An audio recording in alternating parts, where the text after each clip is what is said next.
malam hari ini kita akan mengikuti pengajaran ketiga dari seri rangkaian pengajaran Santa Teresia dari Lisieux, perjalanan rohani Santa Teresia Lisieux. Kali ini atau pelajaran ketiga ini saya memberi judul Yesus Bapa yang Maha Rahim. Saudara sekalian, malam hari ini kita akan melihat dasar yang membuat Santa Teresa memiliki sebuah kepercayaan yang sangat besar pada Allah. Memang kepercayaan itu bermula dari pengalaman di dalam keluarga. Kalau kita melihat di dalam keluarga Santa Teresa Lisieux, ada sebuah relasi kasih yang sangat besar dan sangat dalam. Teresa Lisieux begitu mengasihi kedua orang tuanya, demikian juga orang tuanya begitu mengasihi Teresa Lisieux. Kalau kita melihat dalam buku autobiografinya, di sana akan terlihat bagaimana mamanya Zélie Guérin itu sangat mengasihi Santa Teresia dari Lisieux. Dari surat-surat yang kemudian dikirim oleh Zélie, Mama Teresia Lisieux ini kepada kakak-kakaknya, di sana terungkap bagaimana relasi antara Teresia Lisieux dan juga mamanya.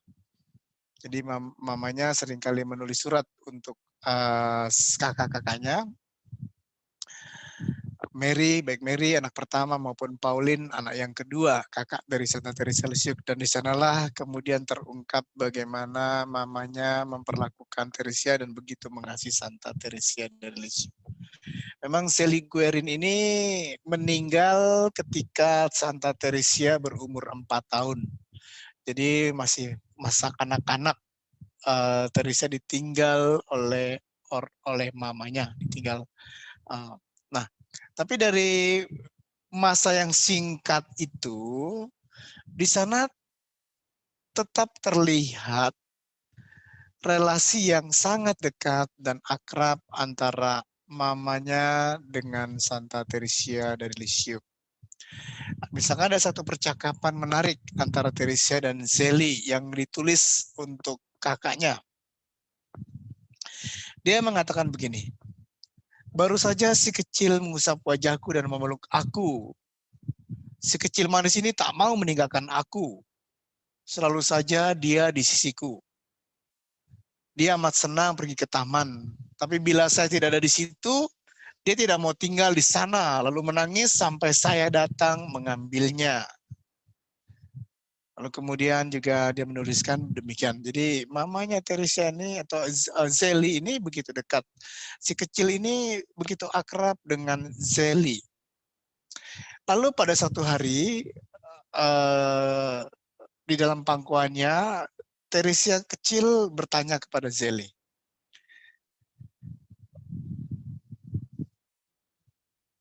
Dia bertanya, apakah saya dapat masuk surga? Itu pertanyaan Teresia. Lalu Zélie menjawab, iya, kalau kamu bersikap manis. Lalu Teresia menjawab, kalau saya tidak bersikap manis, saya akan masuk ke dalam neraka. Tetapi saya tahu apa yang akan saya buat. Saya akan terbang menuju Anda bila Anda berada di surga. Dan masakan Allah yang baik akan memisahkan saya dari mama. Bila mama memegang saya erat-erat. Itu yang dikatakan Teresia kepada Zélie. Jadi Zélie begitu percaya pada kasih mama dan begitu pula mama begitu mengasihi Santa Teresia dari Lisieux. Kedekatan ini pada akhirnya nanti membuat Teresia begitu terpukul ketika Zélie meninggal dunia. Jadi Teresia Lisieux itu lahir 1873, Zélie meninggal 1877. Teresa masih berumur 4 tahun. Kepergian mama ini menimbulkan derita yang besar bagi Santa Teresa Lisieux, dan dia menjadi seorang anak yang tadinya gembira, riang, menjadi agak pemurung. Nah, di sini kita melihat bagaimana Teresa mengalami kasih dari mamanya. Lalu, kalau kita melihat relasi Teresa dengan kakak-kakaknya, ada Mary, anak pertama, Pauline, anak kedua, dan juga Leonie. Tiga kakak ini sangat mengasihi Santa Teresa dari Lisieux. Mereka memiliki sebuah relasi yang cukup dekat dan akrab. Mary, anak pertama, menjadi ibu wali permandian. Dalam buku autobiografinya diceritakan bagaimana Mary ini mengajar Céline kakak Teresa dan juga mengajar Teresa sendiri untuk mempersiapkan pembaptisan dan juga komuni pertama. Dan Mary begitu mengasihi adik bungsunya ini, begitu mengasihi dan menyayanginya. Begitu juga Pauline. Pauline, anak kedua, ini menjadi kebanggaan Teresa Lisieux. Dan kalau Céline memilih Mary menjadi pengganti mamanya, pengganti ibu ketika ibunya meninggal, Teresa Lisieux meminta Pauline untuk menjadi pengganti mamanya. Di Pauline begitu dekat, begitu akrab, bahkan dikatakan dalam autobiografinya menjadi kesenangan dan kebanggaan dari Teresa Lisieux. Relasi mereka cukup dekat, dan Pauline lah yang mengasuh Teresa Lisieux setelah kepergian mama. Bahkan diceritakan sebetulnya pada waktu Zélie masih hidup pun Teresa sudah memiliki relasi yang dekat dengan Pauline. Bahkan diceritakan pada satu ketika Teresa terlihat sedang memikirkan sesuatu, lalu Zélie, mamanya, bertanya kepada Teresa, apa yang kamu pikirkan? Lalu Zélie menjawab, Pauline. Lalu ketika Teresa mulai belajar menulis dan bisa menulis, kata-kata yang ditulis pun juga Pauline. Pauline memang menjadi kakak yang dekat, begitu akrab dengan Teresa Lisieux. Begitu pula Leonie, ini kakak yang sangat mencintainya. Mengenai Leonie, Teresa menulis dalam bukunya, Leonie ini mendapat tempat yang besar dalam hati Teresa dari Lisieux. Dia mengasihi kakaknya dan kakaknya pun juga mengasihi dia. Lalu mengenai Céline ini kakak persis di atas Santa Teresa Lisieux. Dia mengatakan Céline ini kakak dan sahabat masa kecilnya. Memang dengan Céline lah si Teresa Lisieux ini begitu dekat, begitu akrab. Dia bukan hanya melihat Céline sebagai kakak, tapi juga menjadi sahabat masa kecilnya. Meskipun usia mereka terpaut 3,5 tahun. Teresa Lisieux lebih muda 3,5 tahun dari Céline, tapi tampaknya mereka akrab dan dapat menceritakan banyak hal, baik Céline maupun Teresa. Dalam riwayat hidupnya, ketika Teresa Lisieux mengenang Céline, dia mengatakan begini, kini harus kuceritakan tentang Céline-ku terkasih, sahabatku di masa kecilku. Tapi kenangan tentang dia begitu banyak, sehingga saya tidak tahu mana yang akan kupilih. Karena memang bersama dengan Céline, Teresa ini senang bermain di taman, bermain menjadi biarawati, kemudian bermain ayunan, bermain banyak permainan-permainan yang dilakukan bersama dengan Céline kakaknya. Dan juga rahasia-rahasia hidup Teresa juga banyak diceritakan pada Céline. Céline sungguh mengasihi adiknya, mengasihi Santa Teresa dari Lisieux. Nah, ini pengalaman di dalam persaudaraan bersama dengan kakak-kakaknya. Ya, Teresa itu anak bungsu. Mary, Pauline, dan Leonie, juga Selin, dan kemudian Teresia dari Lisieux. Nanti semuanya masuk biara. Mary, Pauline, Selin nanti masuk dalam biara Karmel, Teresia Lisieux juga masuk biara Karmel, Leonie masuk biara visitasi. Jadi semua anak dari Louis Martin, bapak dari Teresia Lisieux itu nanti akan masuk biara seluruhnya. Kita lihat di sini memang keluarga yang diliputi dengan suasana iman yang sangat besar dan juga dengan kasih yang sangat besar. Lalu mengenai relasi dengan bapaknya, Louis Martin, Teresa ini anak bungsu yang sangat dikasih dan disayangi oleh bapaknya. Dia memiliki kedekatan yang sangat besar dengan bapaknya.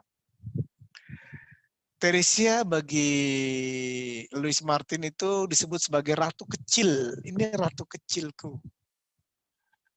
Waktu pada satu hari ketika Louis Martin ini memanjakan Teresia, menurut mamanya, menurut Zelin, Teresia begitu dimanja oleh Louis Martin. Lalu Selin menegur Louis Martin, menegur suaminya untuk tidak memanjakan Teresia. Tapi Louis Martin menjawab, ya memang dia ratu kecilku. Dia kesayanganku. Jadi itu yang dikatakan oleh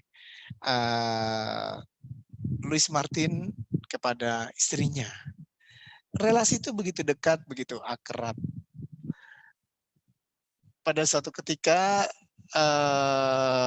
atau Teresa menuliskan sebuah cerita, sebuah kisah menarik yang terjadi sepanjang musim dingin. Tidak setelah makan malam, mau menyanyikan lagu, ada sebuah rekreasi keluarga di sana. Sesudah mereka rekreasi keluarga, Teresa menulis, sesudahnya kita semua naik ke tingkat atas untuk bersama mendoakan doa malam. Dan kini si ratu kecil sendirian di atas pangkuan papa rajanya. Akhirnya kita semua berurutan seturut umur mengucapkan selamat tidur pada papa. Lalu semua menerima kecupan. Si ratu tentunya paling akhir. Raja mengangkatnya untuk menciumnya. Itulah acara kita setiap malam. Itu ditulis oleh Santa Teresia Lisieux. Jadi ketika musim dingin, ini selalu dilakukan setiap malam. Jadi keluarga Louis Martin berkumpul bersama, rekreasi bersama.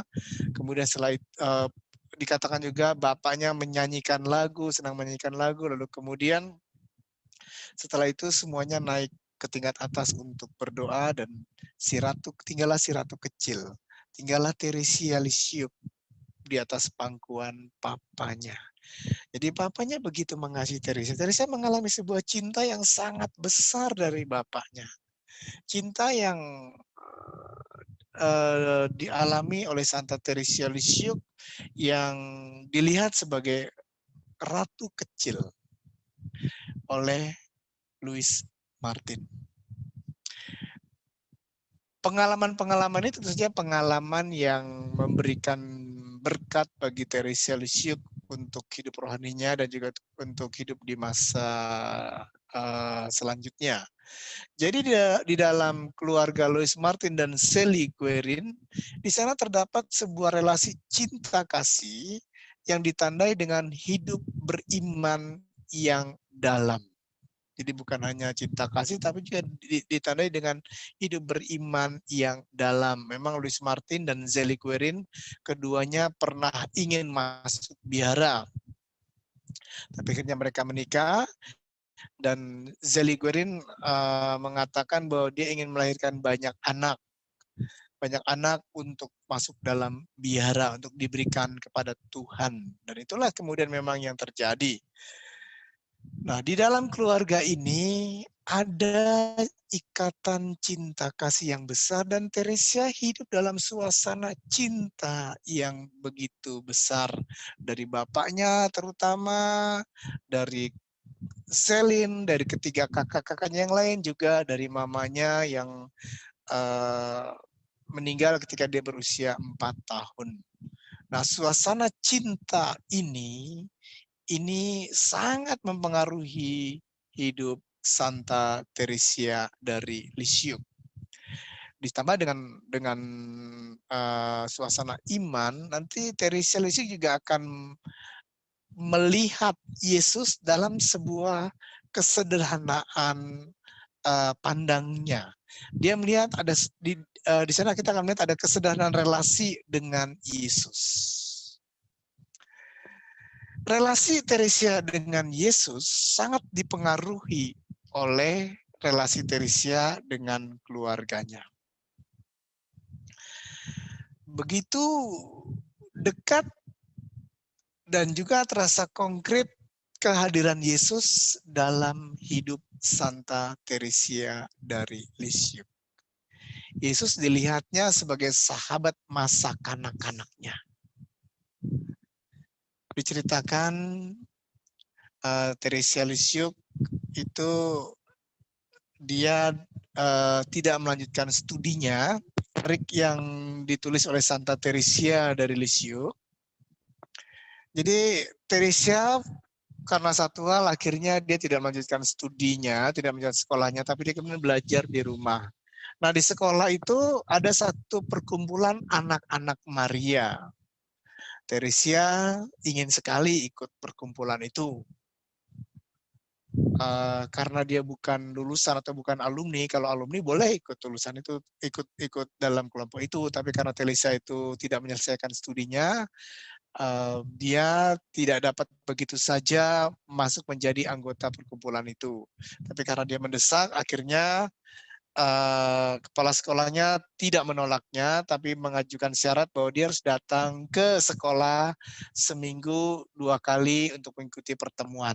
Nah, itulah ketika Teresia datang ke sekolah, dia merasa asing. Dia kemudian mengatakan bahwa dia duduk di kapel dan dia berbicara dengan Yesus sampai dia kemudian dijemput oleh bapaknya. Itu selalu dilakukan. Jadi setelah Teresia kecil, waktu itu masih kecil ya, masih usia sekolah. Nah, saat-saat menunggu dijemput oleh orang tuanya, itulah saat dia berbicara kepada Yesus sebagai seorang sahabat. Itulah yang kemudian dikatakan oleh Santa Teresa, itulah satu-satunya hiburanku. Bukankah Yesus adalah sahabatku satu-satunya? Jadi sejak masih kanak-kanak, Teresa melihat Yesus itu sebagai sahabatnya. Dan Yesus yang dilihatnya adalah kanak-kanak Yesus. Dia sering melihat patung Yesus kecil digendong oleh mamanya, oleh Bunda Maria, dan itu membuat dia menjalin sebuah relasi yang akrab dan dekat dengan kanak-kanak Yesus. Jadi persahabatan Teresia pada mulanya dengan Yesus itu, dia melihat Yesus sebagai seorang kanak-kanak. Persahabatan anak dengan seorang anak. Anak Yesus dan Teresia dari Lisieux.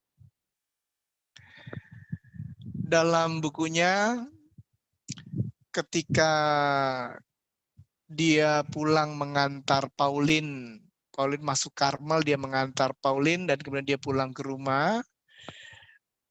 Ada sebuah kerinduan besar untuk masuk Karmel. Lalu kemudian dia tetap berpikir untuk memakai nama Teresia. Tapi persoalannya di dalam biara itu sudah ada nama Teresia. Lalu dia sambil tiduran, dia berpikir nama apa yang akan digunakan nanti ketika dia masuk biara. Lalu dia Teresa mengatakan, lalu tiba-tiba saya teringat akan anak Yesus yang sangat kukasihi. Dan serta-merta aku berkata pada diriku sendiri, oh betapa senangnya kalau saya boleh bernama Teresia dari anak Yesus. Ini, peristiwa ini terjadi ketika Teresia pulang mengantar Pauline yang masuk biara.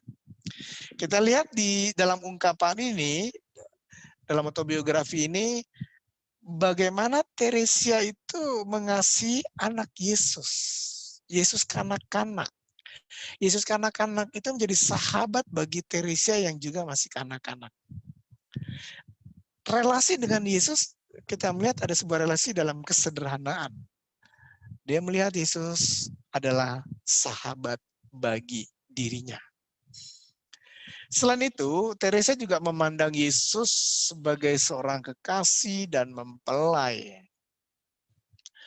Kalau kita membaca buku autobiografinya, khususnya di dalam manuskrip C, di sana secara spontan Teresa sering kali menulis Yesus kekasihku, untukmu kekasihku, dan seterusnya. Ada seringkali ungkapan-ungkapan menyebut Yesus dengan kekasihku itu cukup banyak. Di sini saya mau berikan beberapa kutipan yang ditulis oleh Santa Teresia Lisieux sendiri. Dia mengatakan begini, ini ungkapan sebelum masuk biara. Lewat hal kecil tak berarti saya menyiapkan diriku untuk menjadi tunangan Yesus. Dia melihat Yesus sebagai tunangannya, sebagai kekasihnya. Lalu dalam ungkapan lain, ketika dia mengenakan jubah Karmel, dia menulis demikian di dalam autobiografinya. Setelah dia mengenakan jubah, betapa utuh perhatian Yesus. Dia mendahului kerinduan mempelai kecilnya dan memberinya salju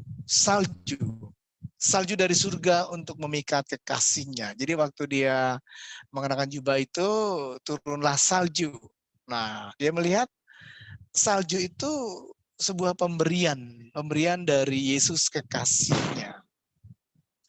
Ungkapan seperti ini banyak di dalam autobiografi bagaimana Teresia Lisieux memandang dan melihat Yesus sebagai mempelai, sebagai kekasih bagi dirinya.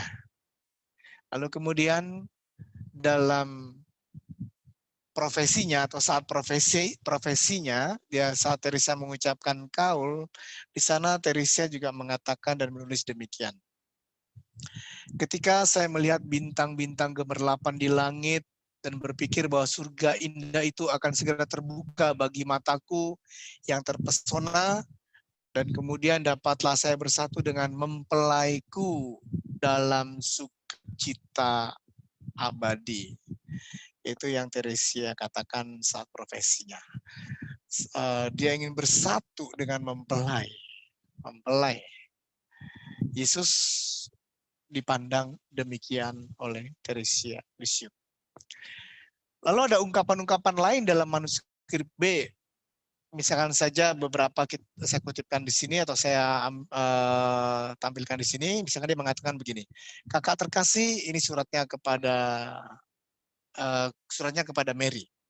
Kakak terkasih, betapa bahagianya kita yang boleh mengerti rahasia persatuan mesra dengan pengantin kita. Manuskrip B ini ditulis untuk Mary kakaknya, karena Mary yang meminta Teresia untuk menuliskan panggilan hidupnya. Ini Teresia mengatakan begini kepada Mary. Jadi Teresia melihat dan memandang Yesus itu pengantinnya. Lalu lebih jauh Teresia menulis, oh Yesus kekasihku, siapakah yang dapat menduga kemesraan dan kelembutanmu dalam membimbing jiwaku yang kecil ini. Oh Yesus kekasihku. Kekasihku. Di sana ada satu relasi yang dalam dengan Yesus. Tapi juga kita melihat di sana ada sebuah relasi yang dalam kesederhanaannya, saya melihat ada kesederhanaan di sana karena Teresa memandang Yesus sebagai sahabat, sebagai kekasih, sebagai mempelai. Kita melihat di sana relasi-relasi itu adalah relasi yang menunjukkan kedekatan dengan Santa Teresia dari Lisieux. Beberapa lagi saya kutipkan di sini. Teresa menulis, oh kekasihku, rahmat ini hanya awal dari rahmat yang besar. Katakan demikian. Lalu dia juga mengatakan, tetapi kekasihku, satu daerah misi saja belum cukup bagiku. Ini waktu itu Teresa berdoa supaya dia dikirim misi ke Vietnam. Kemudian Dia melihat bahwa misinya ternyata bukan itu dan dia menuliskan demikian. Tetapi kekasihku, satu dirami saja belum cukup bagiku. Ada banyak ungkapan-ungkapan yang demikian dalam autobiografi Santa Teresia dari Lisieux. Dan Teresia juga melihat Yesus itu sebagai Bapa yang Maha Rahim. Dalam tulisannya ketika dia mengucapkan profesinya, Teresia menulis demikian. Rahmat apakah yang tidak kuminta di hari itu, di hari profesinya? Kurasa saya sungguh-sungguh seorang ratu. Ratu dalam hal ini ratu kecil. Dia melihat relasi dia dengan bapaknya. Bapaknya adalah raja maksudnya dengan Louis Martin. Louis Martin dilihat sebagai raja dan dia adalah ratu kecil. Nah, hal yang sama dihubungkan kedekatan dia dengan Louis Martin dihubungkan dengan kedekatan dia dengan Yesus. Yesus dilihat sebagai raja dan dia adalah anak kecil, dia adalah ratu kecil. Jadi Teresa menulis demikian, kurasa saya sungguh-sungguh seorang ratu, makanya aku gunakan juga gelarku itu untuk membebaskan para tawanan dan memohon anugerah-anugerah raja bagi para bawahannya yang tidak tahu bersyukur. Jadi Teresa pada saat profesinya, dia meminta kepada Yesus sang raja untuk membebaskan para tawanan dan juga memohonkan anugerah-anugerah Yesus bagi mereka yang tidak tahu bersyukur. Saudara sekalian, para sahabatku yang terkasih, di sini ada satu ungkapan yang jelas kita lihat bahwa bagaimana Teresia memandang dirinya sebagai ratu kecil, sebagai anak yang dapat memohon sesuatu kepada Yesus rajanya. Relasi Yesus dengan Teresia itu adalah relasi antara Bapa dengan anak yang sebetulnya mengacu pada atau mengacu pada relasi Teresia Lisieux dengan Louis Martin yang melihat Teresia sebagai ratu kecil. Nah, saudara sekalian, para sahabatku yang terkasih, inilah cara pandang Teresia tentang atau mengenai Yesus. Yesus dilihat adalah sahabat. Yesus kanak-kanak adalah sahabat saat kanak-kanaknya.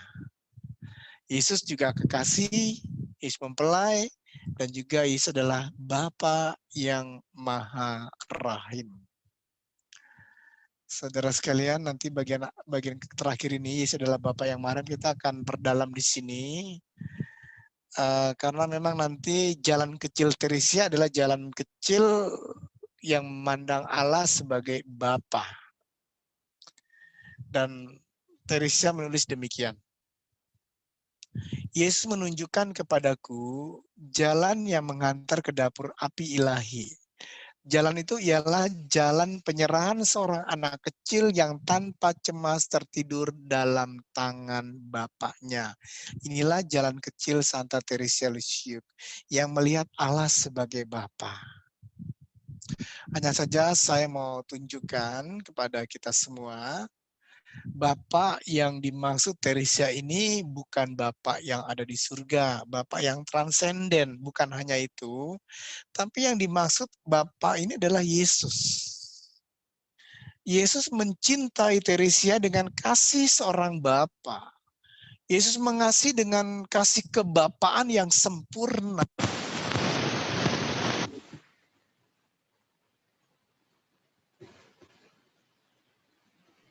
Sebagai manusia, Kristus dapat mengasihi Teresia sebagai seorang Bapa. Kasih yang begitu dekat, kasih yang begitu mesra, kasih yang memberikan relasi mesra dan cukup dekat dengan Santa Teresia Lisieux sendiri. Inilah jalan kecil Teresia Lisieux. jalan kepercayaan dan pasrah seorang anak kecil yang tanpa cemas tertidur dalam tangan bapaknya. Saudara sekalian, kita akan melihat Bapa. Di sini yang dimaksud Teresia itu sebetulnya siapa? Apakah Bapa di surga atau Yesus? Saya akan tunjukkan Yesus adalah Bapa bagi Teresia, Bapa yang Maha Rahim, Bapa yang menyayangi seperti Louis Martin menyayangi dia. Ya, kedekatan seperti itu yang dialami oleh Santa Teresia Lisieux dengan Yesus. Yesus adalah Bapa yang Maha Rahim. Kalau kita melihat tulisan Santa Teresia Lisieux, dia mengatakan begini. Yesus berkenan menunjukkan kepadaku jalan yang menghantar ke dapur api ilahi. Jalan dapur api ilahi ini adalah api cinta kasih maksudnya. Yesus berkenan menunjukkan kepadaku jalan yang menghantar ke cinta kasih ilahi atau ke dapur api ilahi. Jalan itu ialah penyerahan seorang anak kecil yang tanpa cemas tertidur dalam tangan bapaknya. Siapa yang kecil sekali, hendaklah ia datang kepadaku. Demikianlah roh berbicara melalui mulut Salomon, dan roh cinta yang sama itu berkata, belas kasihan ditunjukkan bagi mereka yang kecil. Kemudian dalam bagian masih satu alinea dengan kalimat ini, Teresia menulis, sebab Yesus tidak meminta hasil yang besar, melainkan hanya penyerahan diri dan hati yang tahu berterima kasih. Inilah semua yang diminta oleh Yesus dari kita. Dia tidak membutuhkan kita, kegiatan kita, tapi hanya cinta kita. Ini dikatakan Teresia. Saudara sekalian, kita lihat di satu pihak, bagian atas tadi kita melihat bagaimana Teresia memandang Allah sebagai Bapa. Dia mau menyerahkan diri kepada Bapa, kepada Allah. Tapi di dalam dan kemudian di bagian bawah kita melihat yang dimaksud Teresia adalah Yesus sendiri. Yesus tidak meminta hasil yang besar. Yesus hanya meminta penyerahan diri seperti seorang anak kecil kepada Bapaknya. Yesus adalah Bapa yang baik. Yesus adalah Bapa yang mengasihi. Yesus adalah Bapa bagi Teresia, Bapa yang Maha Rahim, yang begitu mengasihi dia. Lalu pada bagian lain Teresia menulis demikian. Saya tidak dapat menjadi besar. Itu tak mungkin. Saya harus menanggung diriku dengan segala ketidaksempurnaannya. Namun saya menemukan suatu cara untuk menuju ke surga melalui sebuah jalan yang kecil, langsung, dan sangat pendek. Sebuah jalan yang sama sekali baru. Ini jalan kecil Teresia Lisieux. Saya menemukan lift yang akan mengangkat saya menuju padamu, Yesus. Lift yang akan mengangkat saya ke surga adalah tanganmu, oh Yesus. Jadi jalan itu adalah kepercayaan Teresia pada Yesus, mempercayakan hidupnya di dalam tangan Yesus. Itulah jalan kecil Santa Teresia Lisieux. Mempercayakan hidupnya kepada Bapa, seperti seorang anak kecil yang percaya kepada bapaknya, mempercayakan hidupnya di dalam tangan Yesus, menyerahkan seluruh hidupnya, dan itulah yang akan membawa Teresia kepada kekudusan. Inilah jalan kecil, lift yang akan membawa Teresia menuju pada kekudusan. Kemudian pada bagian lain, Teresia menulis demikian. Persatuanku dengan Yesus seakan-akan dalam hembusan angin sepoi-sepoi. Jadi ini pada waktu saat profesinya, Teresia menulis demikian, dia menulis demikian. Rahmat apakah yang tidak kuminta di hari itu? Kurasa saya sungguh-sungguh seorang ratu. Makanya kugunakan juga gelarku itu untuk membebaskan para tawanan dan memohon anugerah-anugerah raja bagi para bawahannya yang tak tahu bersyukur. Saya telah mempersembahkan diriku pada Yesus. Jadi lihat, Yesus itulah rajanya. Yesus itu adalah bapaknya. Raja dalam konteks ini, Teresia mereferensi relasinya dengan Louis Martin, dia ratu kecil, Louis Martin sebagai raja. Dan kepada raja itulah dia telah mempersembahkan dirinya itu kepada Yesus itu sendiri. Nah, kita melihat di sini para sahabatku yang terkasih, Teresia memandang Yesus sebagai Bapa, Bapa yang mengasihi dia, Bapa yang Maha Rahim, seperti dia juga mengalami kasih Louis Martin, dia juga mengalami kasih kebapaan dari Yesus. Saudara sekalian, saya pernah berpikir, pernah menduga pada awal-awal saya membaca tulisan Teresia Lisieux ini, saya mengira Bapak yang dimaksud Teresia itu adalah Bapak yang ada di surga. Tanpa menegasi, tanpa menghilangkan Bapak di surga, tentu saja Bapak juga, Allah Bapak ada di surga, tapi juga Bapak juga bisa hadir dalam diri Yesus. Nah, Teresia dalam relasinya dengan Allah lebih memandang dan mengalami kasih kebapaan dari Yesus. Saudara sekalian, kita ingat bahwa Teresia Lisieux itu adalah murid dari Teresia Avila. Teresia Avila dalam kelas yang lain saya mengatakan bahwa Teresia Avila itu metode doanya adalah mendekati kealahan Kristus melalui kemanusiaannya.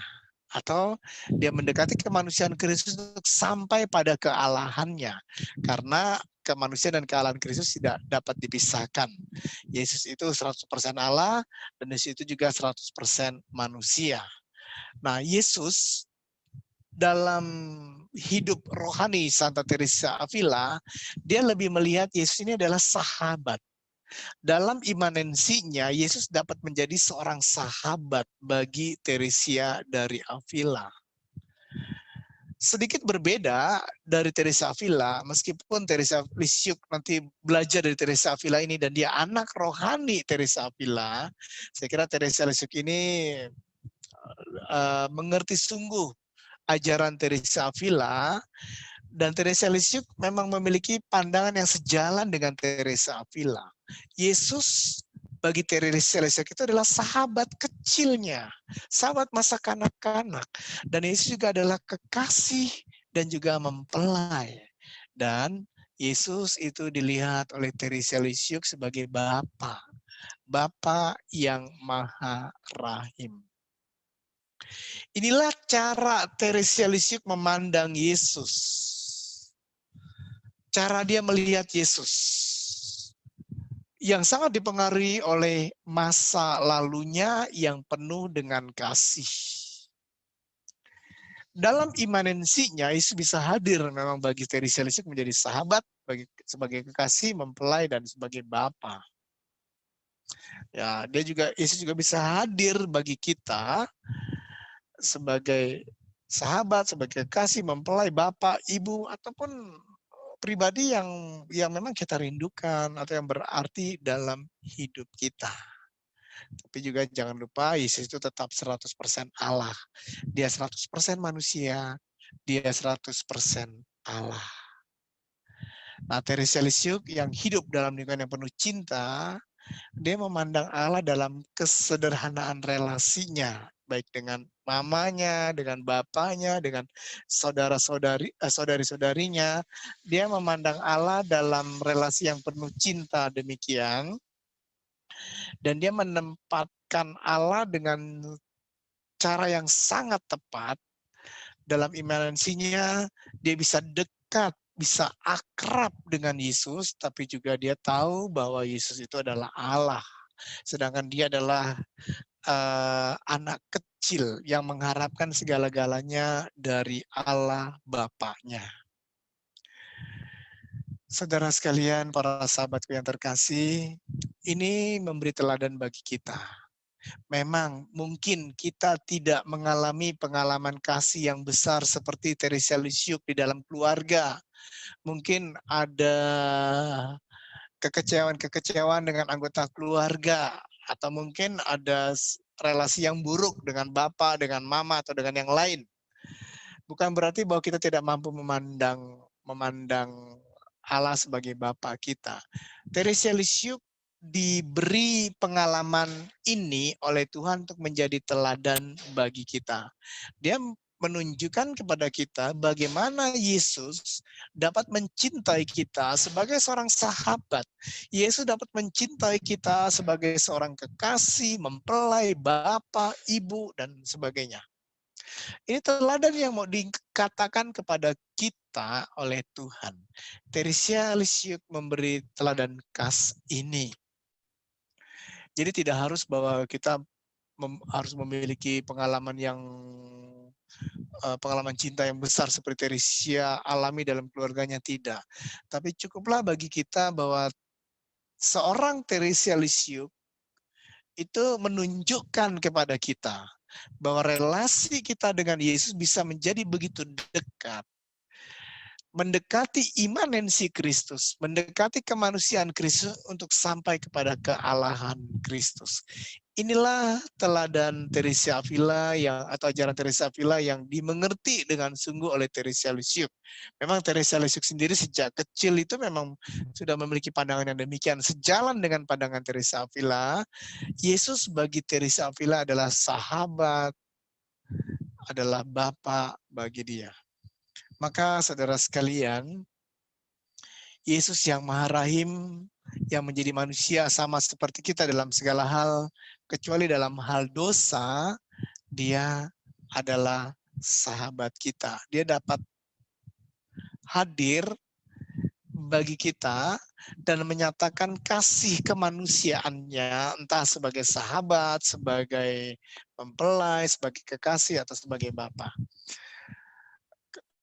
Itulah aspek dari kemanusiaan Kristus. Jadi saudara sekalian, kalau kita mengatakan Yesus itu sahabat, ya benar-benar sahabat. Sahabat itu adalah terjadi di antara dua orang manusia. Dua orang manusia. Kita tahu Yesus adalah manusia 100%, tapi juga Allah 100%. Jadi kita dapat menjadikan Yesus sebagai sahabat kita. Ataupun kekasih, atau mempelai, atau bapak kita. Seperti yang Teresa tunjukkan kepada kita. Inilah yang menjadikan Teresa akhirnya memiliki sebuah keyakinan besar akan kasih Allah kepadanya, akan kerahiman Allah kepadanya. Nah, bagi Teresa dan juga bagi kita, Yesus itu Allah, tapi juga Yesus adalah sahabat kita. Yesus itu Allah, tetapi juga Yesus adalah Bapa yang Maha Rahim bagi kita. Yesus Allah, tapi juga Yesus adalah Ibu yang mengasihi kita, yang mencintai kita. Dengan kasih kebapaan, dengan kasih yang sempurna sebagai seorang Bapa, dia dapat mengasihi kita. Dengan kasih yang sempurna sebagai seorang Ibu, dia juga dapat mengasihi kita. Atau dia juga dapat mengasihi kita sebagai seorang sahabat yang sejati, yang ini sahabatnya dan memberikan nyawa untuk sahabatnya. Dalam relasi inilah Teresa bisa dekat dengan Allah. Saudara sekalian, kita juga dapat memandang Allah dengan cara yang sama. Kalau kita ditanya oleh orang lain, Yesus itu siapa? Banyak di antara kita akan menjawab, Yesus itu Allah. Yesus itu Mesias. Yesus itu Juru Selamat. Yesus itu anak domba Allah yang menghapus dosa-dosa dunia. Semuanya benar. Semuanya benar apa yang dikatakan itu. Dan kita biasanya memang memberi ruang di dalam pikiran kita, juga dalam refleksi kita mengenai hal itu, bahwa Yesus adalah Juru Selamat, Yesus itu adalah Mesias, dan seterusnya. Ada banyak permenungan kita, refleksi-refleksi kita akan hal itu. Ini benar, Tetapi ada satu hal yang sangat penting yang kita lupakan, bahwa Yesus itu adalah sahabat kita. Yesus adalah kekasih kita, Yesus adalah Bapa kita. Dalam kemanusiaannya, Yesus mungkin menjadi demikian, menjadi sahabat, kasih atau Bapa bagi kita. Nah, yang perlu kita lakukan adalah kita perlu memberi ruang yang cukup dalam refleksi dan permenungan kita, tanpa melupakan bahwa Yesus adalah Tuhan. Kita memberi ruang dan refleksi bahwa Yesus adalah sahabat saya. Yesus sahabat saya dan Yesus adalah Tuhan saya.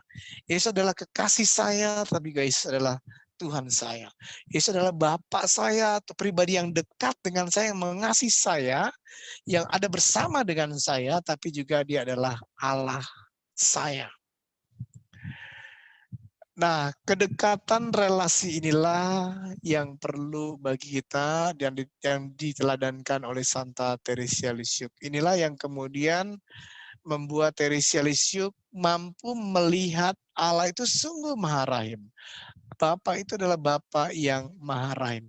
Kerahiman Allah, kepercayaan pada kerahiman Allah, itulah yang akhirnya mengantar Teresia kepada kekudusan. Karena Teresia mampu memandang Yesus dalam relasi yang dekat, bukan relasi yang jauh. Kita dapat belajar dari Santa Teresia Lisieux untuk memberi ruang dalam refleksi, dalam doa, juga permenungan kita. Kita perlu lebih sungguh lagi menjadikan Yesus sebagai sahabat atau sebagai Bapa bagi kita. Dengan demikian diharapkan kepercayaan pada penyertaan Yesus, kepercayaan pada kasih Yesus menjadi semakin besar dalam hidup kita. Dan inilah sebetulnya satu rahmat yang sangat besar ketika kita mampu merenungkan dan memiliki sebuah kesadaran bahwa dia adalah sahabat, dia adalah Bapa, dia adalah pribadi yang dekat dengan kita. Semoga Tuhan memberkati kita semua.